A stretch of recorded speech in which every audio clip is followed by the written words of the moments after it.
The story of England is a long and winding one, full of twists and turns, triumphs and tragedies. It is a story of invasion, war and conquest, but also of resilience, adaptation and ultimately unity. Before England, there was no England. The land we know today as England was once a patchwork of different kingdoms and peoples. Tribes like the Britons, who'd been living there since the Iron Age, were constantly vying for control. It was a chaotic and uncertain time, with no single ruler or kingdom able to unite the land. Then, in the 5th century AD, a new force arrived on the shores of Britain, the Anglo-Saxons. These Germanic tribes, hailing from what is now Denmark and northern Germany, would change the course of British history forever. Their arrival marked the beginning of a new era, one that would see the birth of England as we know it. The Anglo-Saxons did not arrive all at once, but in waves over the course of several centuries. They came seeking new land and opportunities, pushing westwards and gradually displacing the existing Romano-British population. These Anglo-Saxons were a fierce and warlike people, skilled in battle and eager to carve out their own kingdoms. They were also deeply pagan, worshipping gods like Woden and Thunor, whose names are still reflected in our days of the week. As they established themselves, they formed several distinct kingdoms: Wessex, Sussex, Essex, Kent, East Anglia, Mercia and Northumbria. These kingdoms often fought amongst themselves for power and territory, adding to the tumultuous history of the island. However, despite their internal conflicts, the Anglo-Saxons also shared a common language and culture, which would eventually form the basis of English identity. Just as the Anglo-Saxons had disrupted the lives of the Britons, a new threat emerged from the sea: the Vikings. Hailing from Scandinavia, these fierce warriors were renowned for their seafaring skills and ruthless raiding tactics. The first Viking raids on England began in the late 8th century, targeting monasteries and coastal settlements. These attacks were swift and brutal, leaving a trail of destruction and fear in their wake. Over time, the Viking raids escalated into full-blown invasions. They began to establish settlements and conquer territory, particularly in the north and east of England. The Vikings were not simply invaders. They were also traders, explorers, and settlers. They brought with them their own distinct culture, language, and traditions, which would leave a lasting impact on English society. Their arrival ushered in a new period of conflict and upheaval, forcing the Anglo-Saxons to defend their hard-won lands. In the face of the Viking onslaught, one Anglo-Saxon king rose to prominence: Alfred of Wessex. Crowned king in 871 AD, Alfred faced a daunting task. The Vikings had already overrun much of England, and Wessex, his own kingdom, was on the brink of collapse. However, Alfred was a shrewd and determined ruler. He understood that to defeat the Vikings, he needed to adapt and learn from their tactics. He reformed the Anglo-Saxon army, building a stronger and more disciplined force. He also constructed a series of fortified towns, known as burhs, to provide refuge for his people and act as defensive strongholds against Viking attacks. But Alfred was more than just a warrior king. He was a scholar, a lawgiver, and a patron of learning. He believed that education was crucial to the strength of his kingdom, and he worked tirelessly to promote literacy and scholarship. He is credited with establishing a system of schools and commissioning the Anglo-Saxon Chronicle, a historical record that forms the basis of our understanding of early England. Section 5. The Sons of Alfred, pushing back the Vikings. Alfred's efforts laid the foundation for a Saxon resurgence. His sons, Edward the Elder and Æthelflaed, continued his work, leading the fight against the Vikings. Edward, a skilled military leader, focused on expanding Wessex's territory northwards, gradually reclaiming land from Viking control. Æthelflaed, known as the Lady of the Mercians, was a formidable ruler in her own right. She fortified and defended Mercia, forming a formidable alliance with her brother against the Viking threat. Together, Edward and Æthelflaed succeeded in pushing back the Vikings and reclaiming much of the land that had been lost.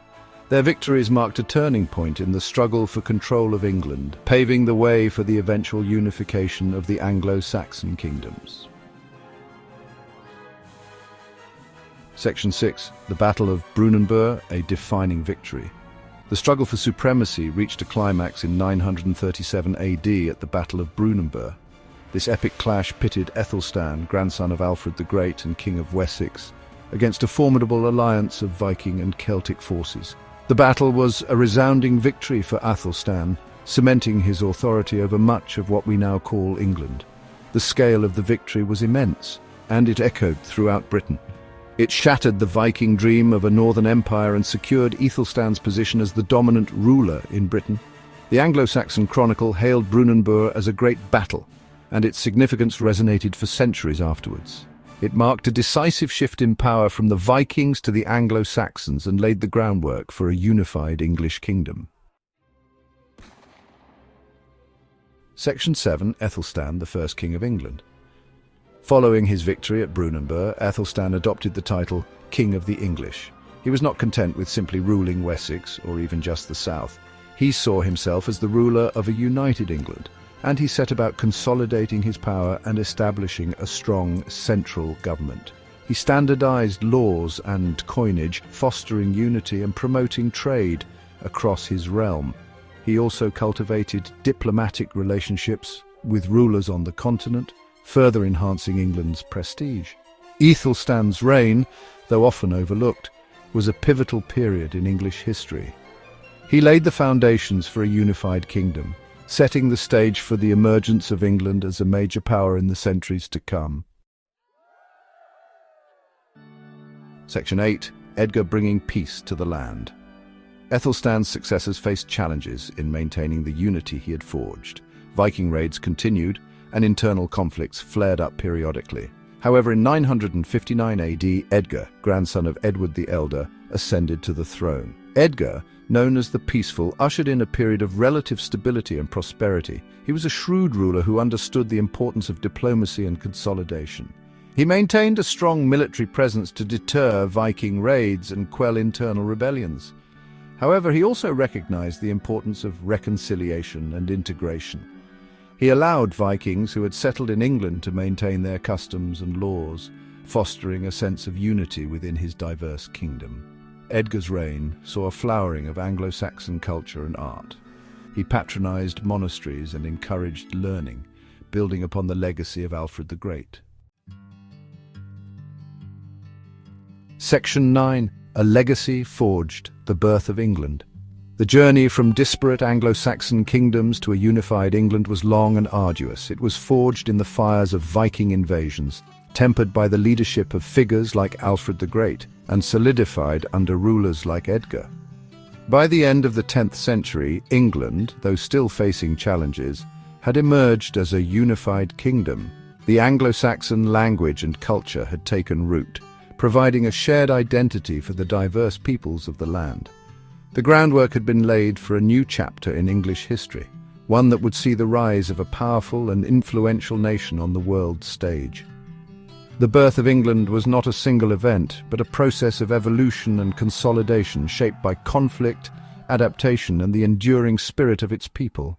Gap 3 is Section 10, A New Dawn, the Norman Conquest.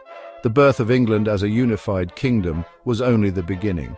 The year 1066 marked a turning point that would forever alter the course of English history. William the Conqueror, Duke of Normandy, claimed the English throne, challenging King Harold Godwinson. The ensuing battle at Hastings was fierce and relentless, culminating in Harold's death and the decisive victory for the Normans. William's coronation on Christmas Day symbolized the dawn of a new era. Norman rule brought sweeping changes to the political, cultural, and social landscape of England. Castles rose across the land, fortifying Norman power and influence. The feudal system was introduced, restructuring the hierarchy of English society. The Domesday Book, a meticulous survey of the land, signified the Normans' administrative prowess. Despite initial resistance, the blending of Anglo-Saxon and Norman cultures eventually forged a new English identity. The Norman Conquest was not merely an invasion, but a profound transformation, setting the stage for the medieval kingdom that would shape the future of England and the world. The echoes of 1066 reverberate through history, reminding us of the resilience and adaptability of the English people as they faced yet another pivotal chapter in their enduring saga. Gap 3S, Section 11, the rise of the Plantagenet dynasty. As the Norman influence began to weave into the fabric of English society, another formidable dynasty emerged to steer the course of the kingdom's future.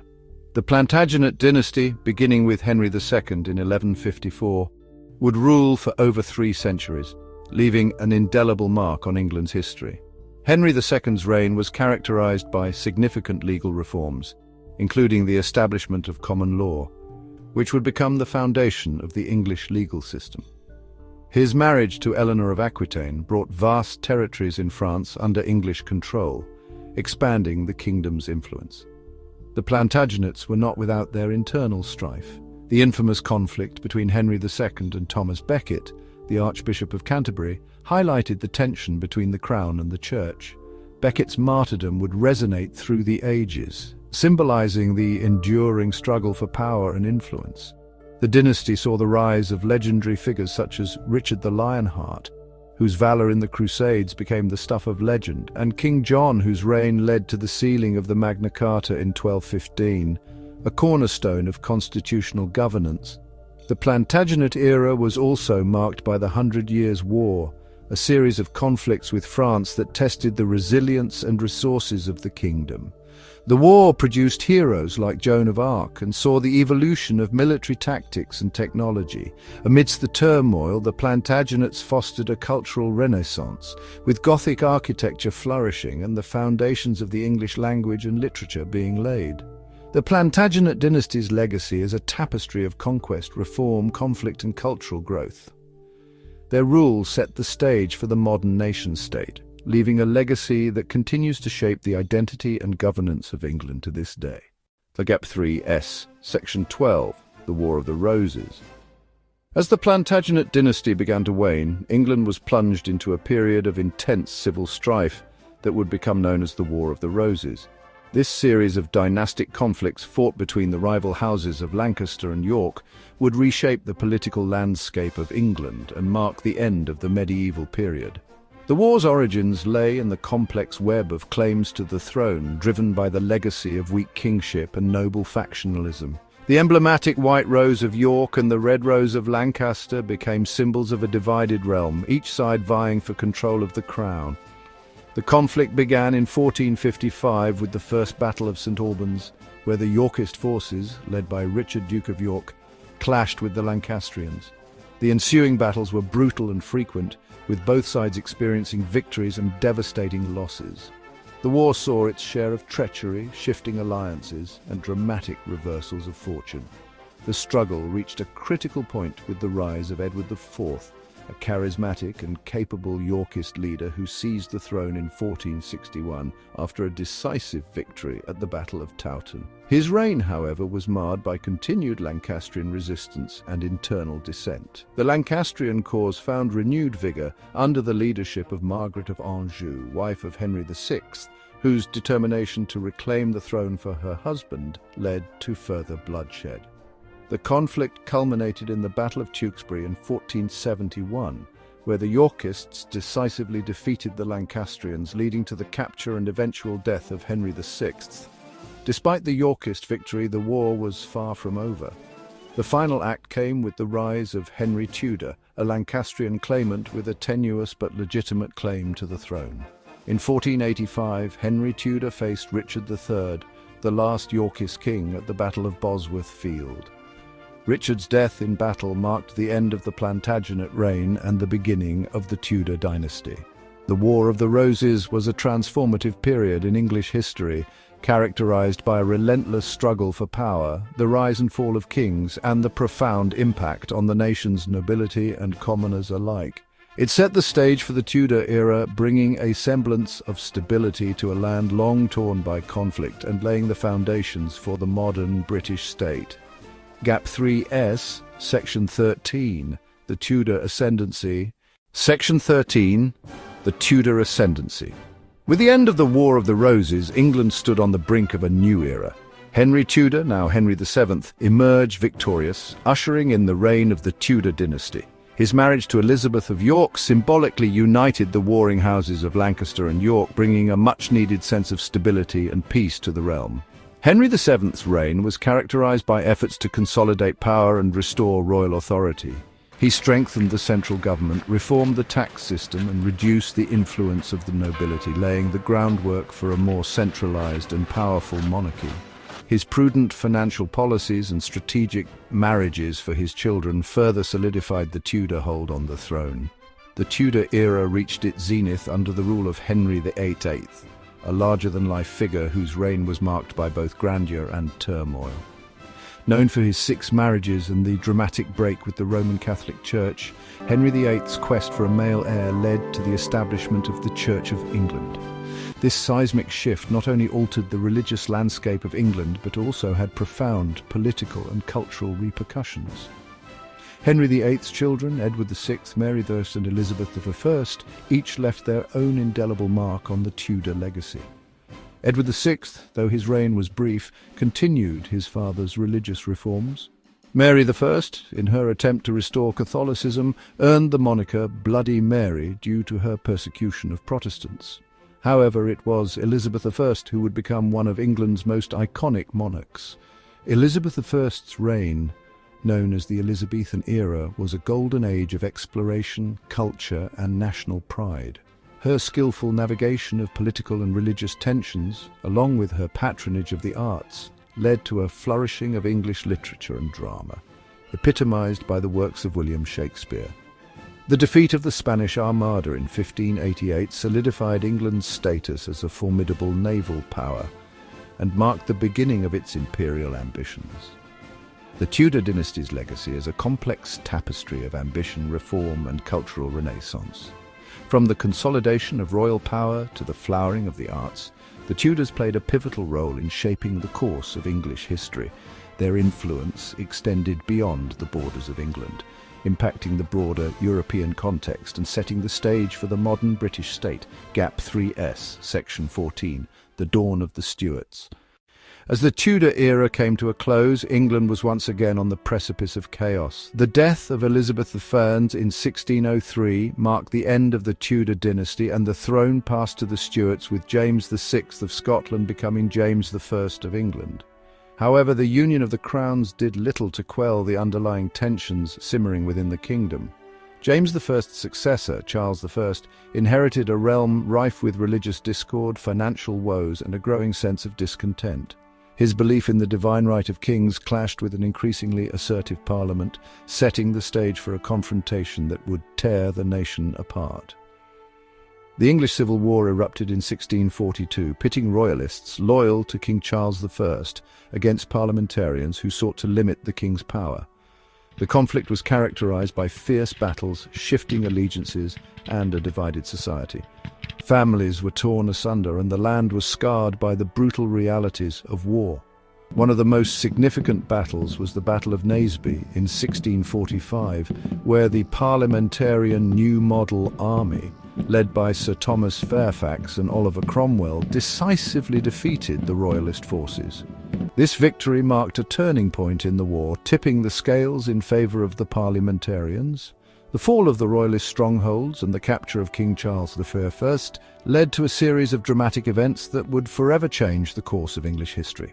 In 1649, Charles I was tried and executed for treason, an unprecedented act that shocked the world. The monarchy was abolished, and England was declared a commonwealth under the leadership of Oliver Cromwell. Cromwell's rule, known as the Protectorate, brought a brief period of republican governance, but it was marked by strict puritanical policies and military rule. The lack of a stable political structure and widespread discontent eventually led to the restoration of the monarchy in 1660, with Charles II ascending to the throne.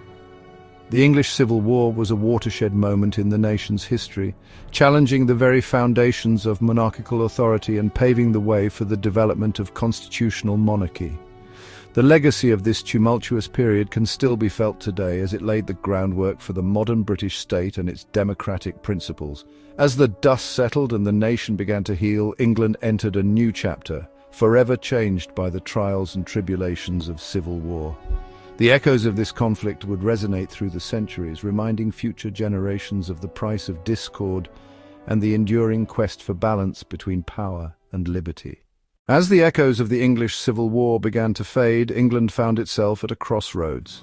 The death of Oliver Cromwell in 1658 left a power vacuum that the fractured Commonwealth struggled to fill. His son, Richard Cromwell, lacked the political acumen and military prowess of his father, leading to instability and unrest.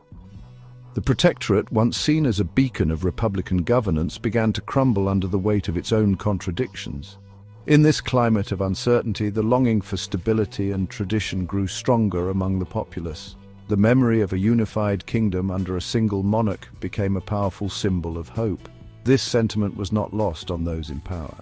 General George Monk, a key military leader, saw an opportunity to restore order. In a calculated move, Monk marched his army to London in early 1660, signalling the beginning of the end for the Commonwealth. Negotiations ensued, and the exiled son of the executed King Charles II was invited to reclaim the throne. On May 29, 1660, Charles II made his triumphant return to London, greeted by jubilant crowds. The Restoration marked the re-establishment of the monarchy, but it was not a return to the old ways. The events of the past 2 decades had irrevocably altered the relationship between the crown and its subjects. Charles II, known for his charm and pragmatism, understood the need for compromise. The monarchy was restored with a new sense of accountability, and Parliament's role was solidified, laying the groundwork for a constitutional monarchy. The King's reign, often referred to as the Merry Monarch, brought a period of relative peace and cultural flourishing. The arts thrived, theatres reopened, and the court became a centre of fashion and wit. Yet the Restoration was not without its challenges. Religious tensions persisted, and the Great Plague of 1665 and the Great Fire of London in 1666 tested the resilience of the kingdom. Despite these hardships, the Restoration era is remembered as a time of recovery and renewal. The monarchy had been restored, but it was a monarchy that had learned the lessons of the past. The balance of power had shifted, and the seeds of modern democracy were firmly planted. The restoration of the monarchy stands as a testament to the enduring human desire for stability and continuity, even in the face of profound change. As England moved forward, it carried with it the scars and wisdom of its tumultuous journey. The Restoration was not just the return of a king, it was the rebirth of a nation poised to embrace a future shaped by both tradition and progress. As the Restoration era gave way to new complexities, England once again stood on the brink of monumental change. The reign of Charles II had brought stability, but his successor, James II, would spark a crisis that reshaped the very fabric of the nation. James II, a devout Catholic, ascended the throne in 1685. His overt attempts to promote Catholicism alarmed a predominantly Protestant England, reigniting fears of religious and political tyranny. The king's policies alienated many, including influential members of Parliament and the Anglican Church. By 1688, the tension had reached a boiling point. Leading political and religious figures, desperate to avoid another civil war, sought a solution. They turned to William of Orange, the Protestant husband of James II's daughter, Mary. William was seen as a beacon of hope, a leader who could restore balance and protect Protestant interests. In a dramatic and unprecedented move, William of Orange was invited to invade England. On November 5, 1688, he landed at Torbay with an army, welcomed by those who saw him as a liberator. James II, faced with overwhelming opposition and desertions within his own ranks, fled to France, effectively abdicating the throne. The subsequent events became known as the Glorious Revolution, a bloodless coup that transformed the English monarchy. In 1689, William and Mary were jointly crowned as co-monarchs, but their reign came with significant conditions. They accepted the English Bill of Rights, a landmark document that limited royal authority and cemented Parliament's supremacy. This moment marked the dawn of constitutional monarchy in England. The Glorious Revolution was not just a political upheaval, it was a profound shift in the relationship between the rulers and the ruled. It enshrined the principles of parliamentary sovereignty and the rule of law, laying the groundwork for modern democracy. The revolution also had lasting impacts on religious freedom, ensuring that no future monarch could impose their faith upon the nation. As England emerged from this transformative period, it did so with a renewed sense of identity and purpose. The Glorious Revolution stands as a testament to the power of collective action and the enduring quest for liberty and justice. It was a revolution that, despite its name, was not defined by bloodshed but by the triumph of ideas and the establishment of enduring principles. The legacy of the Glorious Revolution is a reminder that even in times of great uncertainty, the pursuit of a fair and just society can lead to profound and lasting change. England, now charting a course towards a more inclusive and balanced governance, was poised to enter a new era of progress and enlightenment. As the Glorious Revolution set the stage for constitutional monarchy, England continued to evolve and transform. Now we journey forward to a period of unprecedented change and innovation, the Victorian Era. The Victorian Era, named after Queen Victoria, who reigned from 1837 to 1901, was a time of both grandeur and complexity. Under Victoria's rule, the British Empire expanded to become the largest empire in history, covering vast territories across the globe. This era marked the height of British industrial power, social reform, and cultural flourish. The Industrial Revolution, which had begun in the late 18th century, reached its zenith during the Victorian period. The mechanization of industries, the rise of factories, and the development of new technologies such as the steam engine and telegraph transformed the economy and society. Cities grew rapidly, and railways connected distant parts of the country, revolutionizing travel and communication. Yet this progress came with its own set of challenges. The rapid urbanization led to overcrowded cities, poor living conditions, and the exploitation of labor, including child labor. These issues sparked a wave of social reforms aimed at improving the lives of the working class. Key figures such as Charles Dickens highlighted the plight of the poor through literature, while reformers like Florence Nightingale revolutionized healthcare. Queen Victoria herself became a symbol of the era's values: duty, morality, and respectability. Her long reign provided stability and continuity, and her personal life, including her deep mourning for her husband, Prince Albert, resonated with the public. The Victorian era was also a time of scientific and intellectual advancement. Charles Darwin's theory of evolution challenged traditional beliefs and paved the way for modern biology. The Great Exhibition of 1851 showcased the era's technological innovations and celebrated human achievement. Culturally, the Victorian period was rich and diverse. Literature flourished with authors like the Bronte sisters, Thomas Hardy, and Oscar Wilde. The arts saw significant developments, with the pre-Raphaelite Brotherhood challenging conventional artistic norms. As the 19th century drew to a close, the Victorian era left an indelible mark on British history. It was a time of contrasts: immense wealth alongside stark poverty, remarkable progress alongside profound social issues. The legacy of the Victorian era is a testament to the resilience and adaptability of a nation navigating the complexities of modernity. The Victorian era was not just a period of time, it was a defining chapter in the story of England, shaping the nation's identity and laying the foundations for the contemporary world. It was an era of transformation where the seeds of today's technological advancements, social justice movements, and cultural achievements were sown. As we reflect on the Victorian era, we are reminded of the power of innovation, the importance of social progress, and the enduring impact of a period that forever changed the course of history. As the Victorian era gave way to the 20th century, the world stood on the brink of unprecedented turmoil. The dawn of the 20th century brought with it two of the most devastating conflicts in human history, the World Wars. These wars not only reshaped the globe, but also left an indelible mark on England and its people. The First World War, also known as the Great War, erupted in 1914. Triggered by a complex web of alliances and political tensions, it quickly engulfed Europe and beyond. England, as part of the Allied powers, found itself embroiled in a brutal and protracted conflict. The war brought about unimaginable horrors: trench warfare, chemical weapons, and mass casualties. The Battle of the Somme and the Battle of Ypres stand as grim reminders of the war's devastating toll. Yet, amidst the carnage, stories of resilience and heroism emerged. The war effort saw men and women from all walks of life coming together to support the nation. Women, in particular, played a crucial role, stepping into jobs traditionally held by men and contributing to the war industry. The end of World War I in 1918 brought a fragile peace. The Treaty of Versailles sought to prevent future conflicts, but it also sowed the seeds of resentment and economic hardship, particularly in Germany. This uneasy peace would last only 2 decades. In 1939, the world was once again plunged into conflict with the outbreak of World War II.